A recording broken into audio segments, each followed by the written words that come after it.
예, 안녕하세요. 유나이티드 아랍에미리트가 KF-21에 대해서 굉장히 깊은 관심을 보이고 있죠.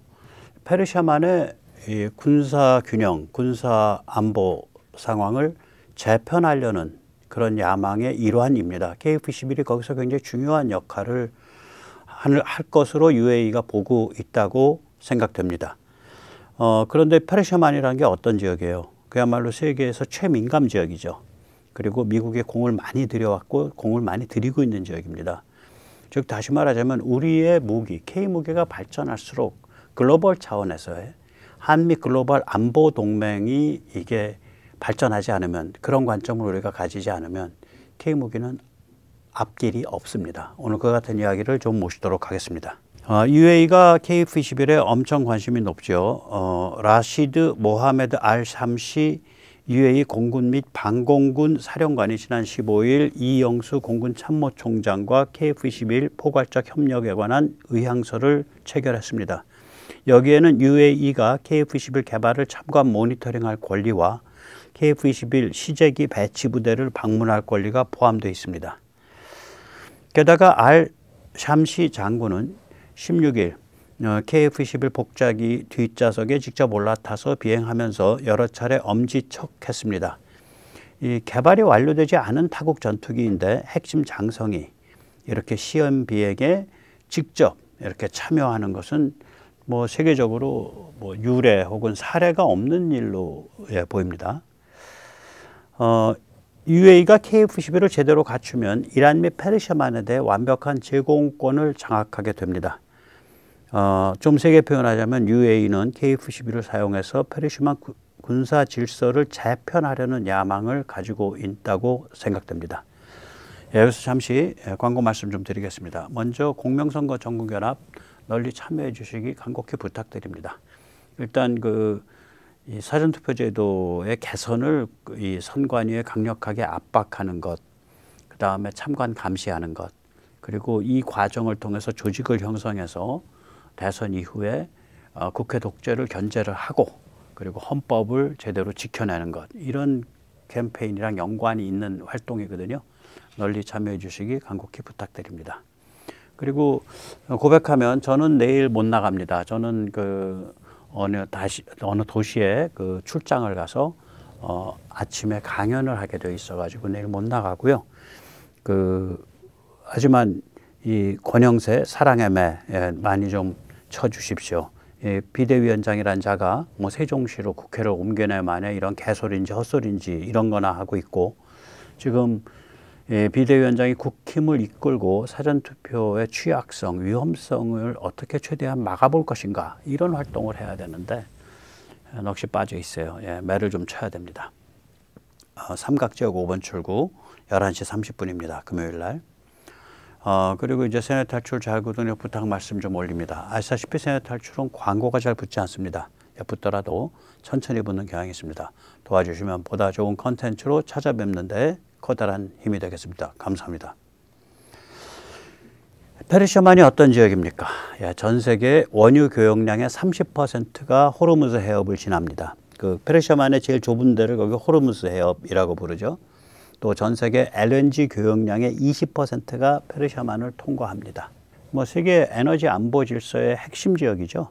미사일 방어 시스템인 천궁이 페르시아만에 배치된 데 이어 KF-21이 이 지역 최강의 전투기로 등장한다는 사실은 무엇일까요? 지금 여기에는 이제 미국이 F-35를 공급을 안 하니까 그러면 KF-21이 최강의 전투기가 돼요. UAE가 KF-21을 사용해서 페르시아만의 군사 질서를 재편 강화한다는 뜻인데 이게 무엇을 의미하냐? KF-21 등 항공무기가 글로벌 에너지 질서의 핵심 역할을 한다. 글로벌 에너지 안보 질서의 핵심 역할을 한다. 그런 뜻이 되는 거죠. 페르시아만 안보를 핵심으로 삼고 있는 글로벌 에너지 안보 질서는 핵심 중에 핵심입니다. 1973년부터 미국이 이제 원유를 수입하기 시작해요. 그 전에 미국은 원유를 수출하거나 자급자족하던 나라입니다. 그런데 이제 석유의 소비량이 급증하면서 73년부터 미국의 석유 수입량이 팍 이제 올라튀기 시작을 합니다. 그래서 미국이 언제까지 그러냐, 2018년경 그러니까 트럼프 1기 정부 때 셰일 혁명의 결실이 맺어지게 되는데 그때까지 이 이 중동 석유가 미국의 생명줄이라고요. 이 페르시만 석유가. 이 지역의 미군 기지만 봐도 압니다. 예, 빨간 거는 공군, 네, 그 다음에 이 파란 거는 해군 기지들이고요. 녹색이 아마 이게 육군 기지고, 이게 노란색이 뭐더라, 이게 해병인가 뭐 그래요. 예, 저도 그건 노란색은 지금 기억이 잘 안 납니다. 아무튼 지금 이게 큰 것만 이렇게 표시해도 이 정도 나타나요. 밀도가 굉장히 높죠. 특히 인구를 생각하면 엄청 밀도가 높은 겁니다. 이스라엘을 왜 미국이 지원해 왔겠냐? 물론 유대인과 아주 그 유대계와 미국 그 어떤 그 핵심 전문직들 사이에 또 금융계 인사, 법조계, 정치계 인사 이런 데 밀접한 관계는 있지만은 기본적으로는 페르시아만 안보 에너지 안보 질서에 듬직한 말뚝을 하나 이렇게, 그러니까 다른 데들은 어떤 태도를 취할지 이게 너무 가변적이니까 하나 말뚝을 딱 박아두는 거예요. 무게추를. 저는 그렇게 생각을 합니다. 또 1991년 걸프 전쟁은 그 당시에 이게 왜 일어났냐면은 사담 후세인, 이라크의 독재자 사담 후세인이 쿠웨이트를 먹겠다고 쿠웨이트로 치고 들어갔잖아요. 그래서 미국 등 서방이 연합군을 구성해서 진공을 해서 쿠웨이트로부터 사담 후세인을 쫓아내버렸죠. 그때는 사담 후세인을 무너뜨리지 않았어요. 사담 후세인을 무너뜨린 건 2003년 이라크 전쟁 때입니다. 그리고 나서 이제 2001년부터 진행된 아프간 침공, 또 2003년부터 진행된 이라크 전쟁은 약 20년에 걸쳐서 전개됐는데, 미국 예산에 나타난 비용, 이자 따지지 않고 원금만 계산한 비용으로 5조 2천억 달러가 들었습니다. 한화 약 8천조 원입니다. 이 같은 무지막지한 코스트는 전부 이 페르시아만 에너지 안보 질서를 지키기 위함이었습니다. 지금 이 그래프는요, 2003년 이라크전 때부터 2015년까지의 그 해마다 미국 예산에 나타난 건데, 이게 2022년까지 되거든요. 22년, 23년까지 되는데, 여기서 예를 들어서 2008년 보면은 파란색이 이라크고 까만색이 제일 높은 거 얘기하는 거예요. 그 막대 그릇 중에 까만색이 아프간인데 두 개 합쳐서 1,856억 달러예요. 한 해 동안 쓴 게 1,856억 달러. 그러니까 이게 두 개 합치면은 5조 2천억 달러 썼다 이 소리 나오는 거지. 20몇 년 동안 쓴 거 합치면. 예.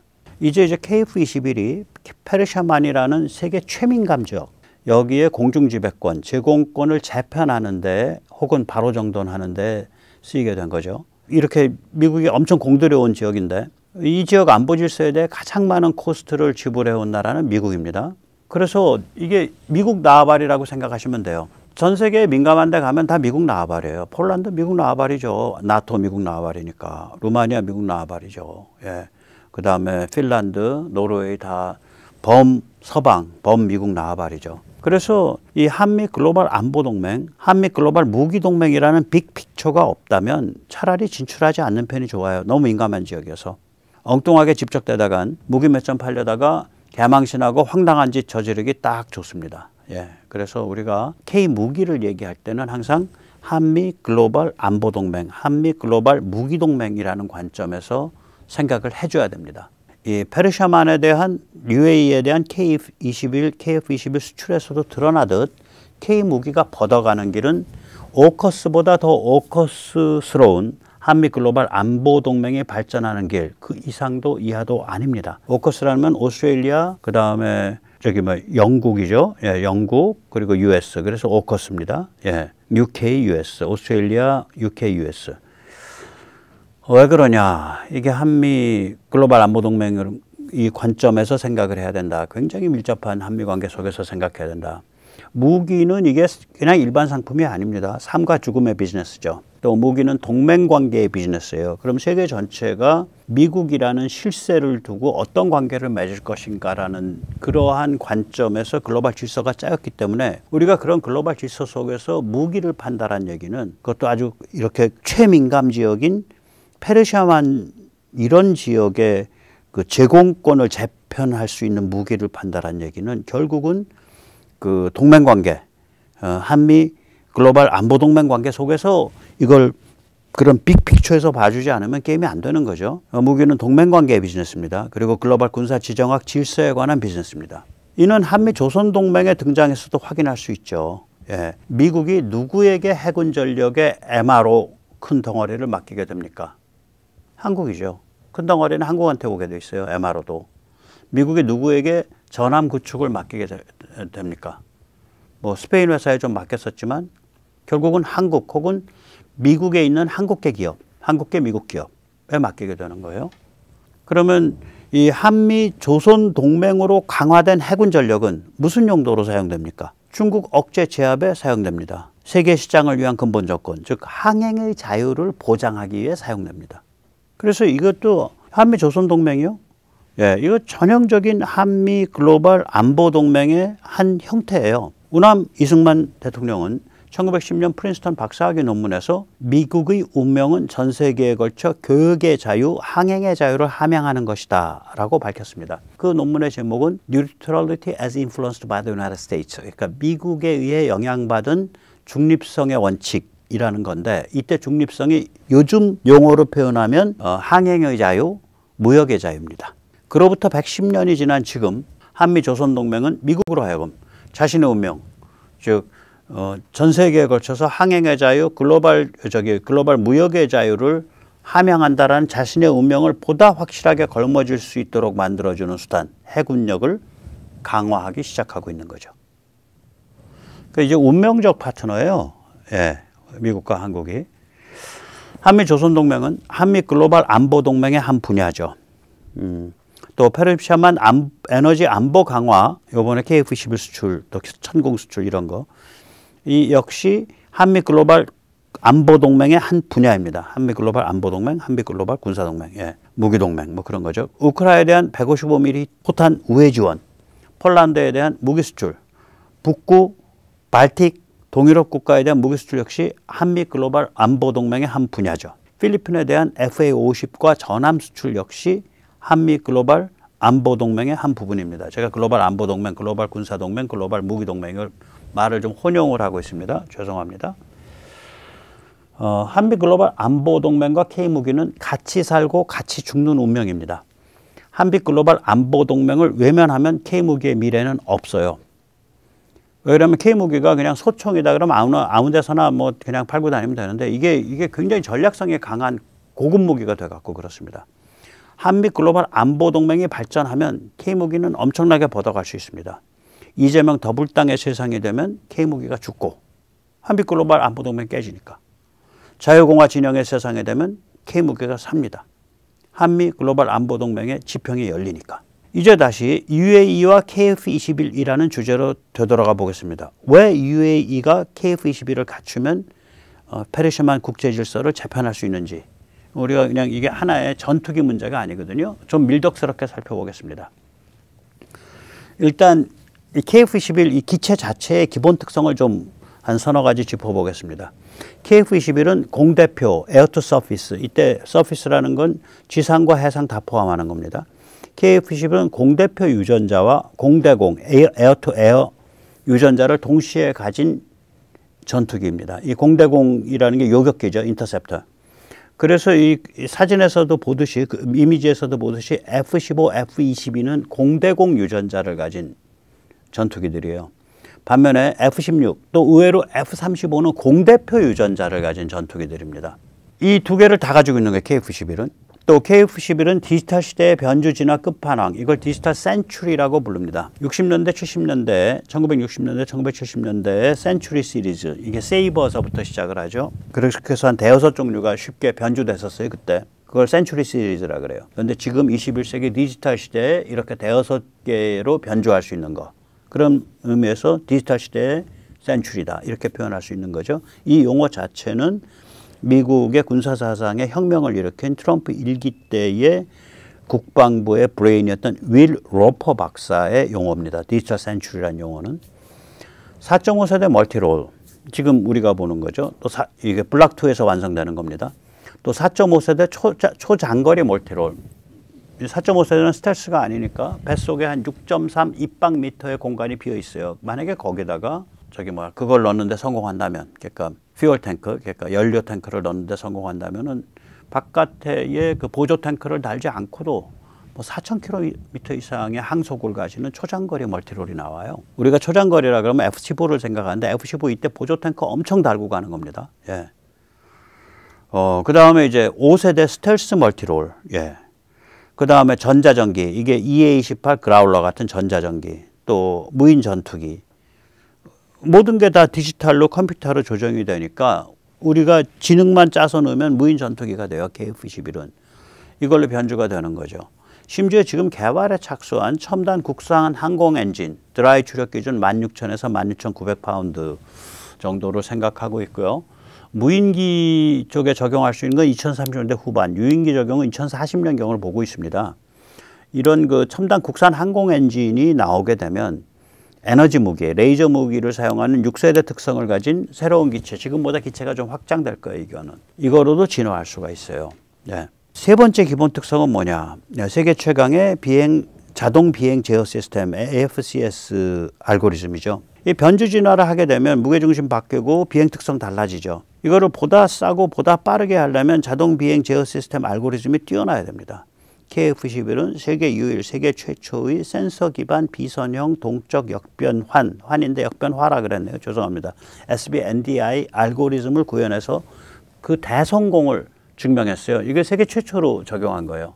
센서 기반 비선형 동적 역변환 알고리즘을 적용한 건 KF-21이 세계 최초, 그리고 지금까지는 세계 유일입니다. 그래서 이걸로 대성공한 거예요. 예. 그러니까 혁신이죠. 아주 자랑스러운 혁신입니다. 이같이 뛰어난 자동 비행 제어 시스템 AFCS 알고리즘 덕분에 단복자 동시 개발이 이렇게 순조롭게 갈 수 있는 거예요. 단자랑 복자랑 다르거든요. 근데 우리는 뭐 당연히 뭐 그냥 순조롭게 가잖아. 동시에. 또 미사일 발사도 굉장히 순조롭죠.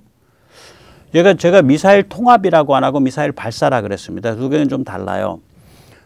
미사일 발사는 미사일이 분리돼 가지고 쏘아져 나갈 때 기체가 흔들림이 없고 안정되는 거, 이걸 얘기하는 거고요. 미사일 통합은 뭐냐면은 레이더라든지 적외선이라든지 전자광학 같은 센서가 표적을 딱 물고 그 표적의 좌표가 미사일에 전해지고, 그래서 미사일을 쏘고 그 미사일을 표적 부근까지 지령 유도를 해주고, 그래서 표적 부근, 표적으로부터 한 20km, 30km에 도달하게 되면 미사일 자체의 센서에 의해서 이제 표적에 꽂혀 들어가는 걸 호밍이라 그러죠.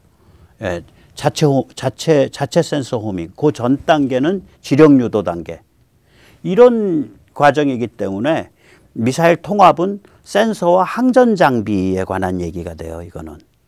반면에 그냥 제가 표현하는 미사일 발사는 이건 기체 자체의 안정성이죠. 예.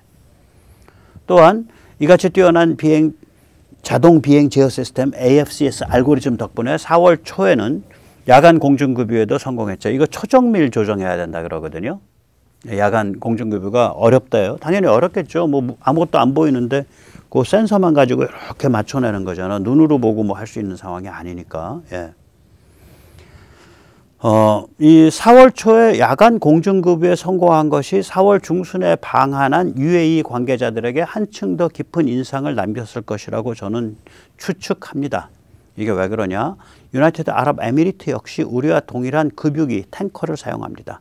에어버스 A330 MRTT. 이거 우리가 쓰고 있는 공중급유기거든요. 이거를 유나이티드 아랍에미리트가 한 두세 대 주문했을 거예요. 작년 11월에 1호기를 인도받았습니다. 그러니까 유나이티드 아랍에미리트의 고위 인사의 눈에 보면 KF-21은 저기 A330 MRTT랑 야간 급유까지 가능하단 말이야? 좀 다르게 생각이 되죠. 훨씬 더 가깝게 느껴지게 되겠죠. 그럼 자기들도 A330 MRTT를 바로 이제 운영하기 시작했으니까. 또 네 번째 기본 특성이 있습니다. 가성비 갑이죠. 이번 페루에서 이제 KF-21이 경쟁 리그에 끼지도 못했잖아요. 미끄러졌어요. 근데 이제 돌아가는 얘기는 뭐냐? KF-21 그 성능에 비해 너무 싸가지고 그 경쟁 붙이면 압도적 경쟁력이 있어. 그래서 높은 분들이 그 뭐 뒷거리를 한다든지 하는 재미 볼 여지가 없어. 그러니까 본선에 올려놓으면, 경쟁에 올려놓으면 KF-21이 먹는 판이 되기 때문에 아예 경쟁에 못 올리게 했다. 이런 지금 루머가 돌아요.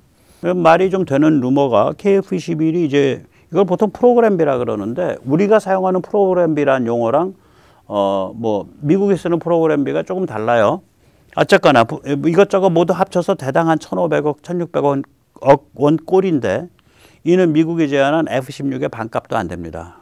라팔은 F-16보다 더 비싸고 아마 제가 보기에는 그리펜 최신형보다도 쌀 거예요. 이 가격이면.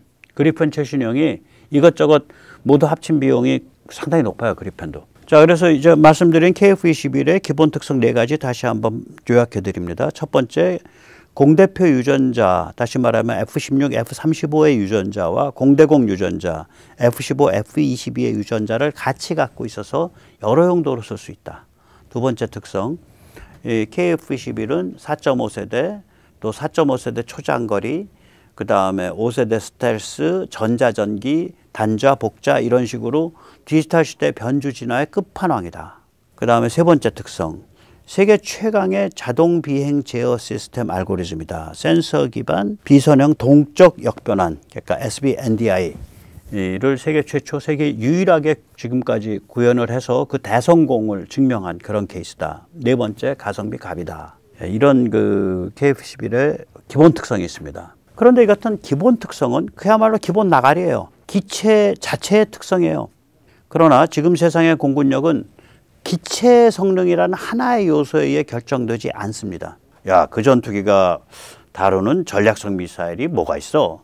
이런 문제가 하나 있고요.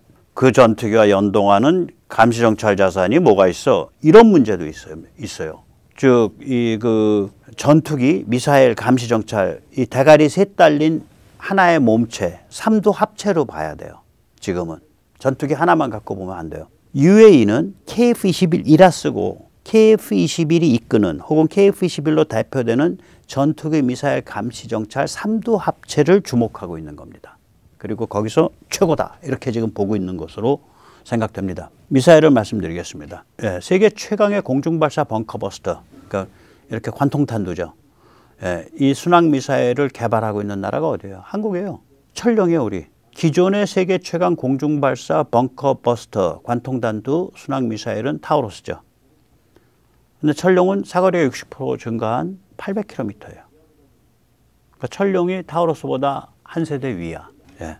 그런데 여기 철룡이 재밌는 게 있어요. 이걸 철룡 오리지널이라고 부르자고요. 타우루스 같은 걸. 이거는 그 관통 기폭 장치예요. 아까도 보셨지만 콘크리트 구조물이 있으면은 입력을 해서 콘크리트 구조물 한 번 깨고 두 번 깨고 그 다음에 나오는 공간에서 터져. 이런 식으로 입력이 되거든요. 이게 만약에 교량의 상판이 있고 교각이 있으면 한 번 깨고 그러면 통과해서 두 번 부닥쳤을 때 터져. 그럼 교각이 터져요. 이게 이제 굉장히 지능적인 관통 기폭 장치인데 이걸로 육중한 구조물, 지상 고정 타겟이죠. 이걸 노리는 거예요. 철룡 오리지널은. 그런데 철룡 변주가 가능하다고. 이게 관통 그 기폭 장치는요. 보시면 깨고 들어가야 되니까 이게 크고 무거워요. 기폭 장치 자체가.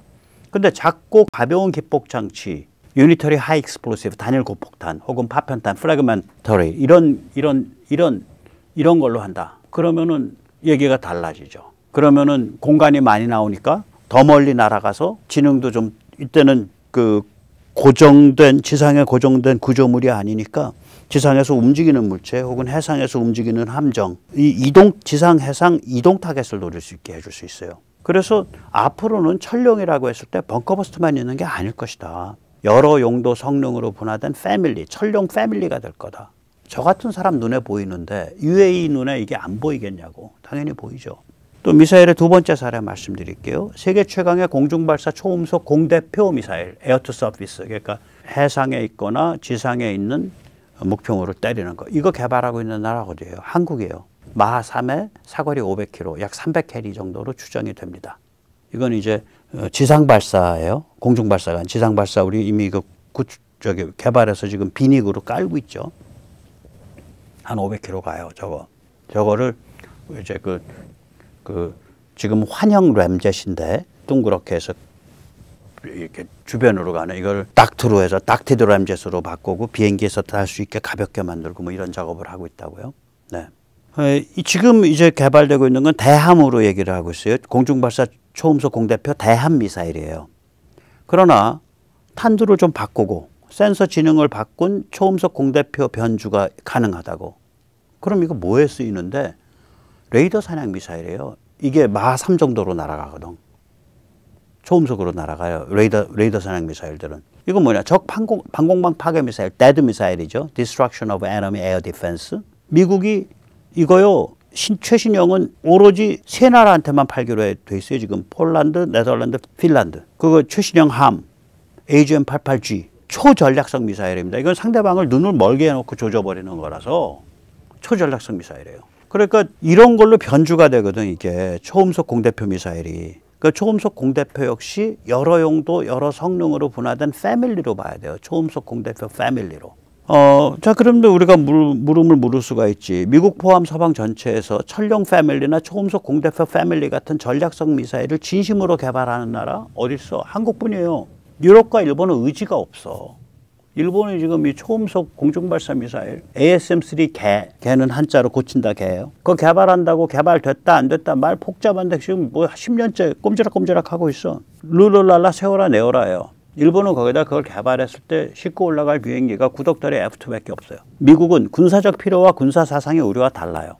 그러니까 이런 식으로 우리가 지금 포커스 맞추고 있는 이쪽으로는 안 들어온다. 마치 우리 그 비궁 70mm짜리 미사일 길쭉한 거 그거 저기 이게 저기 그 적의 고속 침투정 같은 거 때리는데 아주 좋은 거 그거 미국이 개발하려고 그러다 손들은 건 우린 계속 개발했잖아. 왜냐하면 군사 필요와 군사 사상이 좀 달랐기 때문에 그래요. 지금 미국이 그걸 부분적으로 쓰게 돼서 그걸 이제 미국이 사겠다고 검토하고 있는 거죠, 우리로부터. 예. 그래서 미국은 기술이 없어서가 아니라 우리랑 군사 사상과 군사 필요가 달라서 이런 것들에 우리처럼 몰빵해서 집중을 안 하고 있다고. 그런데 페르시아만을 지켜야 하고 이란을 억제해야 하는 UAE의 입장에서는 어떻겠냐 이거예요. 천령 패밀리, 초음속 공대표 패밀리 같은 게 필요하다고요. 그러니까 UAE가 눈이 좀 번쩍 뜨이는 거지. 여기서 이제 잠시 한번 차분하게 생각해 보죠. KF-21의 레이더 같은 센서가 천령 패밀리를 멀리 발사하기 위해서 800km 바깥의 지상 해상 목표물을 감지할 수 있을까요? 당연히 없죠. 800km면 거의 이어도에서 저기 평양 앞바다예요. 남포 앞바다. 그거 당연히 안 되지. KF-21의 레이더 등 센서가 초음속 공대표 패밀리를 발사하기 위해 500km 밖의 지상 해상 목표물을 감지할 수 있을까요? 없습니다. 당연히. 이것도 안 됩니다. 그럼 무슨 얘기가 되냐? KF-21과 연동하는 감시정찰, ISR, 고급 공중 드론이 필수이죠. 이건 이제 무인편대기는 이건 이런 용도가 아니고 제가 그림 좀 잘못 썼죠. 예. 우리의 장기 채공 공중 드론, 무하브 정찰형이 이런 무기예요. 또한 우리의 스텔스 감시정찰 ISR이라 그러는데 고급 공중 드론인 가오리, 쿠스-X가 이런 무기에 속합니다. 이게 이제 무하브죠. 네. 무하브 생산 들어갔죠. 캐나다제 엔진 써가지고. 참고로 이 고급 공중 드론에서 감시정찰용이 아니라 전략적 미사일을 발사하는 용도로 되는 거 무장형 이거는 또 그 핵심 부품은 수출입이 통제됩니다. 감시정찰형만 수출입이 좀 되는데 아주 제한적으로 미국만 하니까 이걸 쓸만한 건. 미국을 제외한 서방 국가 중에 감시정찰 고급 공중 드론을 진심으로 개발하고 있는 나라가 어딥니까? 저는 한국뿐이라고 생각해요. 이스라엘은 이런 쪽 개발 안 하고요. 독일이나 유럽은 개발하다가 지금 숨 고르고 있고 일본 안 하고 있고 일본은 미국에서 MQ-9 C 가디언인가 그 정찰형 대량 수입해서 쓰고 있죠. 인도도 그 대량 수입해서 쓰고 있고 우리는 MQ-9보다 좀 더 고성능이고 좀 더 특성이 몸집이 큰 그 무하브를 우리 자체 힘으로 막 죽어라고 개발을 했는데 글쎄 잘 모르겠어요. 예. 이게 그러니까 이재명 더불당 이런 쪽에 이런 걸 굉장히 싫어해서 계속 뒷다리 잡아요. 자, 이제 마지막 말씀드립니다.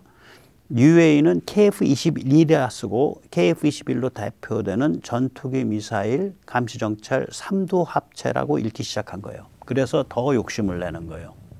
KF-21 그 기체 하나만 보고 있는 게 아니라고요. 그것이 장착하는 전략성 미사일을 한국이 아주 그냥 진심으로 개발하고 있다. 또 KF-21과 연동하는 그 고급 감시정찰 드론 같은 것들을 한국이 진심으로 개발하고 있다. 그러니까 야 저기 가면은 원스톱 쇼핑으로 다 해결돼. 미국은 그 하나하나마다 파냐 안 파냐 몇 대 파냐 이거 가지고 굉장히 힘겨루기를 할 수 있는데 한국이라는 선을 하나 터두면 미국에 대해서도 협상 레버리지가 높아지잖아. 또 미국 안 써도 되고 한국제가 성능이 나오면. 이래서 이제 KF-21은 세계 최민감 지역인 전 세계 원유의 30%, 전 세계 LNG의 20%가 출하되는 페르시아만 안보 질서를 재편 강화하는 핵심 수단이 지금 되어가고 있는 거예요. 네. 근데 전제가 하나 있죠. 이재명 더불당의 세상이 되면 말짱 꽝입니다. 거기가 어떤 지역인데 중국 위성국가로 전락해가고 있는 한국이 무기 공급해. 전략적 무기를 못하죠.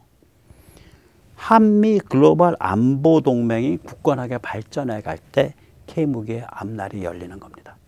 예, 오늘 여기까지 모시겠습니다. 감사합니다.